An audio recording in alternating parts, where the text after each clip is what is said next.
Hi everyone, Velvet here, and I have some stories for you today. But before we get started, can you please do me a huge favor and like, comment, and subscribe? It'll help the channel out and it'll get you more videos like this. Let's get to it. And our first one comes from Aggravating Warp 5356. Am I in the wrong for breaking up with my girlfriend of 2 years because of her friend? I, male, 17, have been with my partner, an 18-year-old female, for almost 3 years, so recently she's gotten back into contact with her ex, a male, 17. Her ex and my girlfriend have been friends for a while until they lost contact, so recently they had gotten back into contact. And so she introduced him to me, and from the start I knew something was bad was gonna happen. Yep, usually that's how the friend is, they're, waiting for her. He was clinging on to my girlfriend. Oh, he's not even making it he's making it obvious. And I was visibly uncomfortable with the whole situation.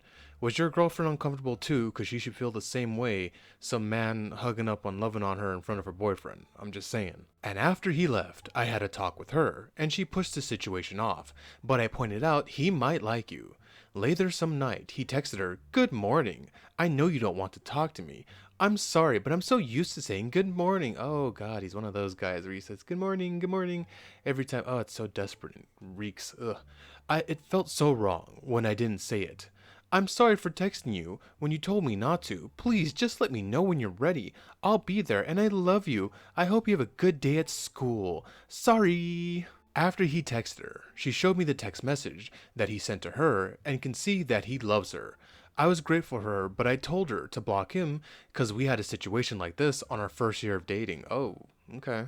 One of my colleagues had a crush on me. Oh, okay, it happened to you. But I didn't know. But my girlfriend pointed out that she liked me, but I listened to her, and that I should have been seeing the signs. She asked me if she can fix him before she cut him off. Why does she need to do anything to cut him off? Just cut him off. And what does fix mean? What's up with that? And I agreed to it. And the next time he came over, I was trying my best to put a smile on my face. OP, I don't know how you did that because I couldn't put a smile on my face with some goober trying to make a move on the person I'm dating, but okay. And being nice to him. Oh, I wouldn't have done that. But after she left, he asked me if I know their past. I responded with saying, "No. Do you mind if you tell me?" He said, "Never mind," and I asked him if he liked my girlfriend, and he said, yes, he still loves her, and wants us to break up so that he can get with her. Oh my god, OP, you should have Uncle Phil'd him right out of the house right then and there. I was stunned, but put a smiling face back on. Ooh, why'd you do that? No, but I was starting to get pissed on the inside. Starting? When she came back, he was trying to get close to her and calling her mommy. Oh, hell no, you should have crushed him. And he asked us if we were open to the idea of having a three-way relationship with him. I want her for 5 days a week. Oh, whoa, whoa, whoa, whoa. Okay, first of all, gross. And second, he's the one who gets her the most, and he's acting like she's a thing. And you can get her on the weekends. I was getting angry by the second. Still getting angry. You're still not ready to blow yet, okay? But I held my composure as she asked him to leave. You should have been the one making him leave. When he left, me and my girlfriend got into a fight, and afterwards I told her to cut him out now because he's threatening our relationship. And she was not gonna do that. Oh, okay, done. And I broke up with her. Okay, there you go, good. And left her house. Oh, it's her house. Alright, fine. She's blowing up my phone with apologizing for her actions. So, am I in the wrong? No, you're not in the wrong. You even went through the situation where she saw that a girl was interested in you, and it sounds like you shut that crap down, which she should have done. And this guy wasn't even being secret about it. He's really, cheeky. He had no problem just, I picture him with just like a smirk. He's like, "Ah, I'm gonna get your girl." And after it's super obvious, and he's super simpy. God, he's like sniffing around her. That's gross. Oh god, she shouldn't even put herself in that situation. After you told her, you know what I mean? She has no respect for you. And she probably told you no, and she was surprised that you broke up with her because she thought she had you, where she can have this little orbiter floating around her whenever she wanted to get that, attention and stuff. And I guess maybe mess with you, because I don't get that at all. Why would you want to do that to the person you're with? And well, the advice I was going to offer was to end it and be done with her, but it sounds like you did that. I cannot believe you held your composure that long when that smarmy little jackalope was over here telling you, "Oh, you can have her on the weekend. I'm going to use her up on the weekdays." Holy crap, how gross is this creature? OP, not in the wrong, and gross, just gross. And our next one comes from Bingo Dingo Bob. Am I in the wrong for not chasing after a stranger's dog who ran through my yard into the woods? Quick points. My house is at the top of a cul-de-sac. My backyard opens up to miles of dense forest.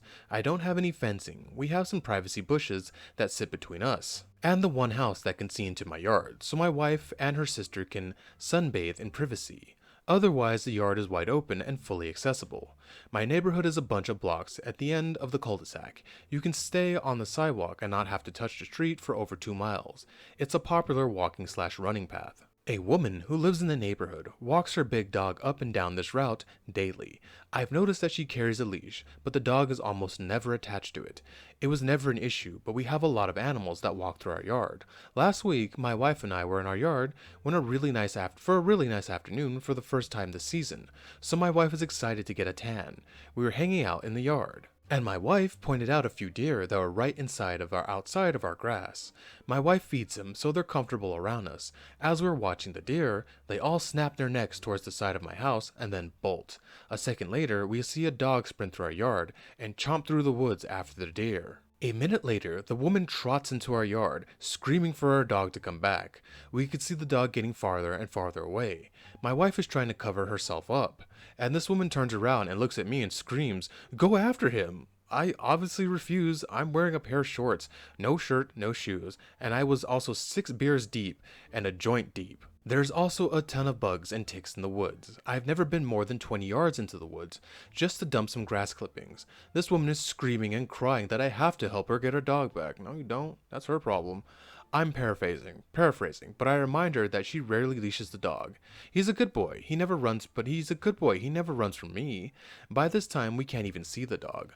I eventually make her leave my yard and haven't seen her since. Yesterday, I ran into a neighbor who says that she's heard that I refused to help the woman get her dog back, and they still haven't found the dog. Am I in the wrong for not helping this boomer-aged woman get her dog back? No, OP. No, you're not in the wrong. That's not your dog. That's not your problem. I didn't expect anybody to meet anybody to help me chase back when I had my crazy half coyote, half shepherd. I don't know if she was half coyote, but she looked like a coyote. I didn't expect them to help me chase her down the street at 6 a.m. when she hopped the fence or dug under the fence or shimmied through the fence. God, that dog was a nightmare. Beautiful. I loved her, but a nightmare. And I don't know what she was expecting you to do, chase after a dog shirtless and drunk and no shoes in a woods, any kind of woods. I wouldn't do that. That's her problem. She should have leashed her dog. My dog is trained and my dog sticks to me like glue, but I still leash her when I'm walking, sidewalks. I take her to a park where we run and exercise and all that, but I'm crossing the street. I don't trust her. I will never trust her to cross the street without a leash. I just won't. And so even my dog, who's highly trained and will stick to me like glue, I still leash her. That lady did not know her dog, and this is, what happens when you don't train your animals well. That's not your fault. It's not your problem. That's her problem. OP, you're not in the wrong. And our final one comes from Working Instance 7504. Am I in the wrong for not letting my girlfriend meet my daughter yet? 28, single father of a 9-year-old, almost 10-year-old. Biological mother is not in the picture and will never be. I'm the only adult in her life aside from her teachers and friends' parents. All of my sisters are in jail. Wow, okay. Biological mother's family is not in the picture and will never be. And my parents are deceased. Wow, man, you are alone. She has never had a female figure in her life. No grandma, aunties, no mom. She is the most girly princess, polite and angelic baby girl ever. I have not dated at all since the biological mother left. Not even casuals. I've been so focused on my daughter and providing all by myself, working full-time jobs, focusing on her school and her dance class. Well, I finally bought us an actual home. Ooh, congratulations, man. That is an impressive feat, especially nowadays. Last week, and got the keys Monday. We're finally getting out of the hood and into a newly constructed neighborhood. I had to brag. OP, feel free to brag. That is a nice feeling. My parents did that. They got out of LA and went somewhere else, and it's really nice. I added this to indicate that all my hard work has paid off, and I can sort of chill out now. I got my forever home and in a safe neighborhood and can settle down. 3 months ago, I met a woman at the gym and really hit it off. We started dating shortly after we initially met. She's awesome, super caring, loving, so sweet too. She's had the similar situation to me. She has a 6-year-old daughter. However, her biological father is in the picture, just lives in a different state. We work out together every morning. We get lunch, hang out, and do normal couple things. She thinks it's time for us to introduce one another to our girls, and have our girls meet. But I personally don't think I'm ready for that. It's only been 3 months. Yeah, okay, that's not a lot of time. I don't know why I don't want her to meet my daughter yet. She's an amazing influence and really great. TLDR, am I in the wrong for wanting to wait to introduce my girlfriend to my daughter? I feel I need to wait to make sure she'll be my lifelong partner, and I'm just not confident yet, because it's only been 3 months. Hey OP, this is a real easy one for me. If you don't feel it's right, then it's not right. You trust your gut when it's this type of thing. It's only been 3 months. You don't want your daughter to get attached to this person. Things go south, and you gotta deal with that whole headache of the fallout.